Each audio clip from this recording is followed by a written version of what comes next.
Presidente, eu já distribuí o relatório, o voto a vossas excelências, farei um relatório resumido, uma vez que nós teremos 13 sustentações orais, então, obviamente, os fatos vão ser bem delimitados.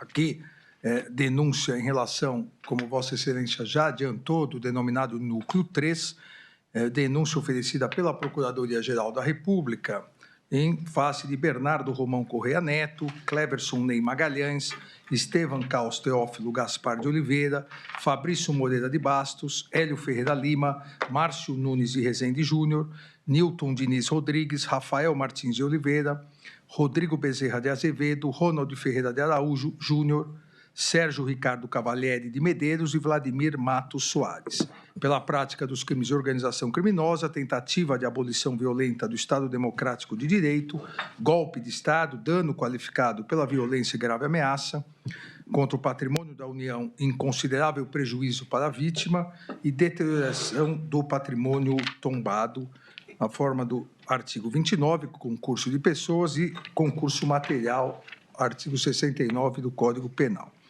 A Procuradoria-Geral da República aponta, como eu disse em resumo, aqui a responsabilidade pelos atos lesivos à ordem democrática que recai sobre uma organização criminosa liderada por Jair Messias Bolsonaro, baseado em projeto autoritário de poder, enraizada na própria estrutura do Estado e com forte influência de setores militares.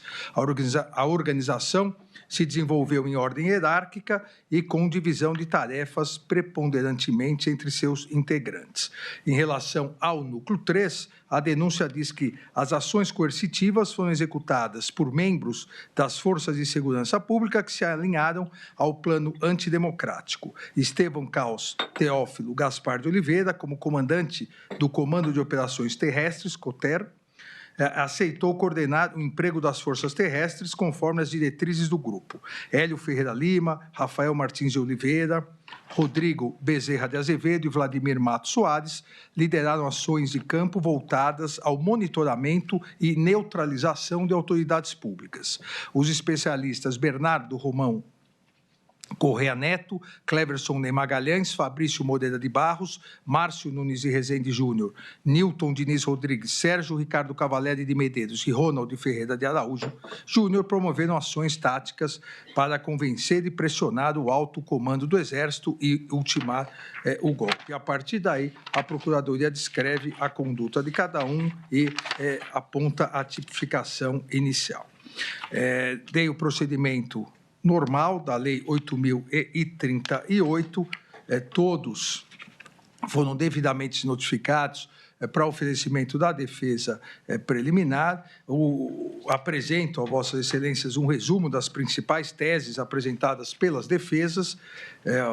Várias, eu diria quase todas, são teses que nós já analisamos no Núcleo 1, no Núcleo 2 e no Núcleo 4, impedimento, suspeição e ausência de imparcialidade do ministro relator, do ministro Zanin, do ministro Flávio Dino, do ministro, e aqui só uma novidade, também do ministro Luiz Roberto Barroso, do ministro Dias Toffoli e do ministro Edson Fachin. Quase não sobrou nenhum ministro para julgar o caso.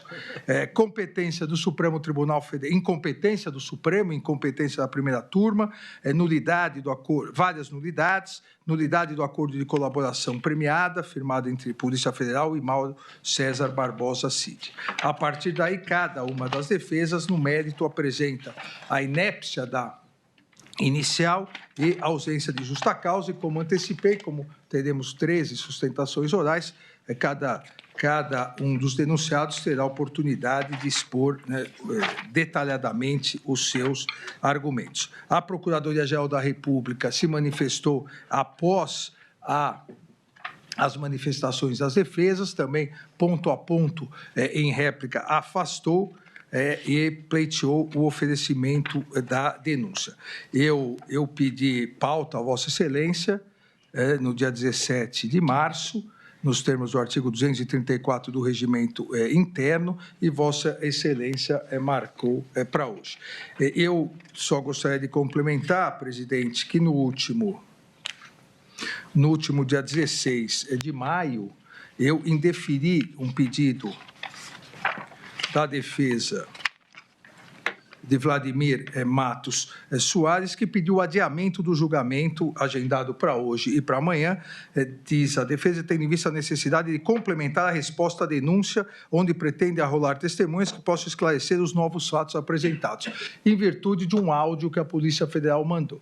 O áudio não junta novos fatos, o áudio corrobora fatos já analisados. A Procuradoria-Geral da República não aditou a denúncia em relação a esse áudio, então esse áudio será analisado se eventualmente a denúncia for recebida. Não faz parte nesse momento da análise, não faz parte da denúncia oferecida e não fará parte também da análise do meu voto, uma vez que foi juntado de forma extemporânea. Se eventualmente for juntado, aí sim nós poderemos analisar, assim como a defesa.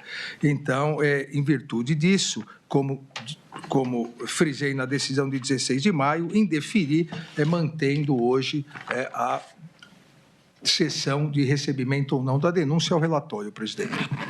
Obrigado, ministro Alexandre de Moraes. Passo a palavra à doutora Cláudia Sampaio Marques. Nas sessões antecedentes, essa Suprema Corte analisou as denúncias apresentadas contra os núcleos 1, 2 e 4 da organização.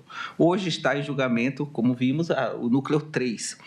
Com o julgamento de hoje, vai ser possível ter-se uma visão completa do conjunto de fatos atribuídos ao grupo criminoso. No núcleo 1, vimos os agentes que ocupavam a cúpula da organização, os agentes que tomaram as decisões fundamentais que motivaram a constituição do grupo e que consistiu em desestabilizar as instituições democráticas e estabelecer um projeto de permanência no poder mediante divulgação de notícias falsas e também sobre o sistema eleitoral e também de traçar planos de um golpe de Estado, inclusive com neutralização de autoridades. No núcleo 2, vimos o gerenciamento das ações tomadas pelo núcleo 1 da organização. Os integrantes desse núcleo coordenaram o emprego das forças policiais para permitir a vitória eleitoral de Bolsonaro, coordenaram também as ações de monitoramento de autoridades, realizaram interlocuções com lideranças populares e elaboraram e participaram da apresentação do projeto de decreto que concretizaria o golpe de Estado. O núcleo 4 ficou responsável pelas estratégias de desinformação, seja propagando notícias falsas sobre fraudes eleitorais, seja promovendo ataques virtuais a autoridades e instituições que representavam ameaça ao projeto de poder do então presidente Jair Bolsonaro. Hoje temos, como disse, o núcleo 3. Esse núcleo é composto de 12 agentes, sendo 11 deles militares e um agente de Polícia Federal. Coube a esse núcleo a execução das ações coercitivas. Tal como o núcleo 4 da organização, tratou-se de um núcleo operacional, que incumbido o núcleo 4 das ações, digamos assim, virtuais, das ações de ataque virtuais ao sistema, ações virtuais a cargo do projeto do grupo, e as ações, digamos, de campo, as ações que envolviam violência. O núcleo era composto essencialmente por integrantes das forças especiais que, além de promover ações táticas para convencer e pressionar o alto comando do Exército a aderir ao movimento golpista, exerceram relevante papel na execução das estratégias de ruptura do regime democrático, notadamente na parte envolvendo a neutralização de autoridades. A visão do conjunto dos fatos envolvendo os 4 núcleos é relevante porque comprova a veracidade do que foi afirmado na denúncia, de que a organização criminosa foi constituída com o objetivo de manter no poder o então presidente Jair Bolsonaro e que tudo foi feito desde o início para o alcance desse objetivo. Especificamente com relação ao núcleo 3, a denúncia descreveu, tendo por base os elementos escolhidos na investigação, que seus integrantes, militares em sua quase totalidade, apoiaram e agiram efetivamente para tornar possível o golpe de Estado. Todos que integravam a organização criminosa, desde o núcleo 1 e até o núcleo 4, sabiam que não houve fraude eleitoral. E o resultado das eleições, tal como apurado pelo Tribunal Superior Eleitoral, retratou a vontade efetiva dos eleitores. Mas, mesmo assim, persistiram com a ideia de propagar informações falsas sobre fraudes, fazendo-as repercutir junto aos apoiadores do então presidente. E quando se deram conta que não era mais possível ser feito, nada mais podia ser feito em relação às eleições, que transcorreram dentro dos rigorosos padrões de legalidade, passaram a agir concretamente para a efetivação do golpe de Estado. Foram diversas as ações protagonizadas pelo Núcleo 3 para esse objetivo. Realizaram reuniões para pressionar o comando do Exército a aderir ao projeto de ruptura da ordem democrática. Esse episódio contou com a intensa atuação dos acusados Bernardo Romão Corrêa Neto, Fabrício Moreira de Bastos, Sérgio Cavalieri e Ronald Ferreira de Araújo Júnior. Foi o coronel Bernardo Romão Corrêa Neto quem teve a iniciativa de realizar a reunião e contou com a ajuda dos outros acusados, e também do tenente-coronel Mauro Cid, para a organização do evento, como também na elaboração da carta que seria apresentada na reunião, a carta ao comandante. Os acusados do Núcleo 3 também planejaram e participaram da execução das medidas coercitivas, notadamente a que pretendia neutralizar autoridades, que ficou a cargo dos militares das Forças Especiais, sob o comando do tenente-coronel Rafael Martins de Oliveira e com a ativa participação do tenente-coronel Hélio Ferreira Lima. A denúncia descreveu em todos os detalhes todo o desenrolar dos fatos, que tiveram início antes ainda em meados de novembro, com a reunião na residência do general Braga Neto para o planejamento das ações, digamos, dessas ações de neutralização de autoridades. A partir daí se viu a compra de celulares, a anonimização dos participantes, o monitoramento das autoridades que seriam eventualmente neutralizadas ou presas, enfim. Até o dia 15 de dezembro, data marcada para a execução da medida, das ações. O evento somente não se realizou porque o então presidente, não obtendo o apoio do comando do Exército da Aeronáutica, desistiu no último momento. Em poder dos acusados foram encontrados documentos contendo todo o detalhamento das etapas a serem seguidas para a concretização do golpe de Estado. E também de como agir depois do golpe para legitimar a medida interna e externamente.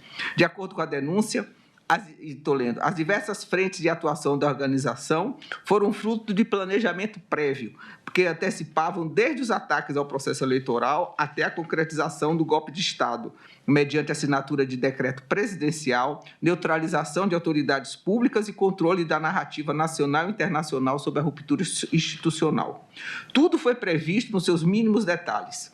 Os documentos encontrados em poder dos acusados mostraram que havia previsão da assinatura de um decreto pelo presidente da República, que já estava pronto o discurso que seria lido pelo presidente no momento da assinatura do decreto, e que haveria a instalação de um gabinete de crise,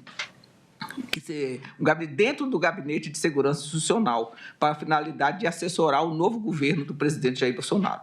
Previram, no entanto, que para criar o clima necessário a esse conjunto de ações, a assinatura do decreto, a instalação do gabinete de crise, enfim, do golpe de Estado, era necessário que acontecesse um fato que causasse um grande impacto social, uma situação de caos que mobilizasse as massas no sentido de apoiar o golpe.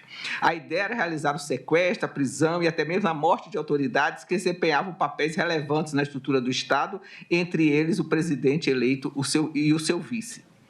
Tudo foi previamente planejado em detalhes e o núcleo, hora em julgamento, aderiu aos objetivos do grupo, executando as ações que lhe cabia para o sucesso do projeto golpista. A denúncia descreveu minuciosamente as ações de autoria de cada um dos acusados, que tipificaram os crimes que lhes foram atribuídos, permitindo o exercício pleno do direito de defesa. Quem lê a denúncia tem a exata compreensão dos fatos em toda a sua dimensão. Os acusados apresentaram suas defesas e, como acabou de se referir o ministro Alexandre de Moraes em seu relatório, as preliminares suscitadas e com a sua totalidade já foram examinadas por essa egrégia turma, não havendo mais o que dizer sobre esses assuntos. Há uma alegação de que houve viciada a obtenção de prova em razão de a autoridade policial ter cometido irregularidades no momento de oitiva de alguns investigados. No entanto, data vênia, eu entendo que esse fato, longe de representar uma prova viciada que poderia contaminar a eventual ação penal que viesse a ser recebida, a denúncia e justificar a sua rejeição, é um fato que se encerra no âmbito disciplinar. Se a autoridade policial se excedeu, eventualmente, digamos que cogitando que seja verdade isso aí, se houve um abuso, tem que se instaurar um procedimento disciplinar para apurar. Principalmente porque o que se tem aqui é que esses depoimentos, e esses depoimentos que foram colhidos, salvo a dos colaboradores, do colaborador, os depoimentos que foram colhidos na fase de investigação não foram elementos que subsidiaram a denúncia, não foram elementos relevantes para a ação penal. Ou seja, eles foram lá, disseram o que quiseram, no exercício do seu direito de defesa, e, como lhe assegura a Constituição, nenhum réu é obrigado a se autoincriminar, seu direito à presunção de inocência. Então, o que há, quando muito, é uma falta disciplinar. Não há, portanto, esse fato não contamina a ação penal. Inclusive porque é da jurisprudência desta Corte, e eu tenho aqui vários precedentes nesse sentido, da ministra Rosa Weber, do ministro Nunes Marques, do ministro Alexandre de Moraes, que os vícios ocorridos na fase de inquérito policial não contaminam a ação penal que vier a ser instaurada. Só se, como eu disse, esse elemento for relevante para a denúncia ou para a ação penal. Quanto às demais questões, a ausência de justa causa para a ação penal, a tipicidade de condutas, a tipicidade do crime de golpe de Estado, consunção, são discussões que, ao meu ver, dizem respeito ao mérito da ação penal. Houve uma alegação, uma longa alegação do acusado Sérgio Cavalieri, deduzindo argumentos teóricos quanto à desistência do crime de golpe de Estado, autoridade constituída, autoridade... Isso é questão data vênia que eu acho que tem que ser examinada ao final, quando se tem o conjunto completo dos fatos. A partir daí é que se parte para a tipificação. Essa tipificação feita na denúncia é provisória. Isso há inúmera jurisprudência de todos os tribunais nesse sentido, inclusive muitos dessa Suprema Corte. Ao final da instrução, ao final da colheita da prova, é que se vai proceder a correta, pelo juiz, a correta tipificação dos fatos. Não cabe mais, essa discussão não é própria para a fase de recebimento da denúncia. Discutir se os fatos aconteceram nos modos em que foram descritos na denúncia, se os acusados cometeram os crimes que lhes foram atribuídos, se há crime que constituiu meio para a consumação de outros, são questões que somente podem ser resolvidas após a completa definição dos fatos, o que somente ocorrerá após a instrução. O que é relevante nesse momento é que a denúncia descreveu minuciosamente fatos que tipificam infração penal, identificou os acusados, classificou os crimes, permitindo, portanto, o exercício de direito de defesa. A denúncia atendeu às exigências do artigo 41 e não incorreu nos vícios do artigo 395 do CPP. Está embasada em consistente acervo probatório, documentos, provas técnicas, depoimentos e não havendo razão para que, com relação a esta denúncia do grupo 3, tenha um destino diferente, que esta denúncia tenha um destino diferente da que foi dada à denúncia dos outros núcleos. Todos os elementos necessários à validade da acusação estão presentes, o que justifica o seu recebimento e é o que pede o Ministério Público à Procuradoria-Geral da República. Senhor presidente, obrigada.